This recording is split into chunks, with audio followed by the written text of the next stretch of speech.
এই মেয়েটি আজকে 3D ক্যামেরা চোখে লাগিয়ে গেম খেলছিল।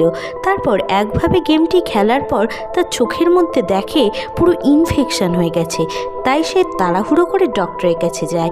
ডক্টর তার ট্রিটমেন্ট কী করে করলো সেটা জানার আগে চ্যানেলটিকে সাবস্ক্রাইব করে ভিডিওটাকে একটা লাইক করে দিও। ডক্টর প্রথমে তার চোখের ওপরে লাগা ময়লাগুলিকে কটন বল দিয়ে পরিষ্কার করে নেয়। তারপর চোখের ভেতরের কিছু উকুনকে এইভাবে বার করে নেওয়া হয়। তারপর চোখের সাইডে দুটি পাথরের টুকরো লেগেছিল, সেই পাথরের টুকরোকেও ভালো করে বার করে সেখানের কিছু পোকা একটি একটি করে চিমটির সাহায্যে এইভাবে বার করে নেওয়া হয়। এরপর ডক্টর তার চোখের পাতার মধ্যে একটি স্প্রে করে দেয়।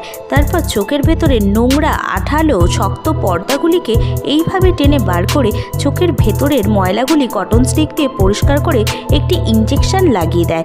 তারপর ফোলা অংশটাকে ফাটিয়ে সেখানের পুঁজ রক্তটাকে বার করে একটি ওষুধ দিয়ে দিতে মেয়েটি আস্তে আস্তে সুস্থ হয়ে ওঠে।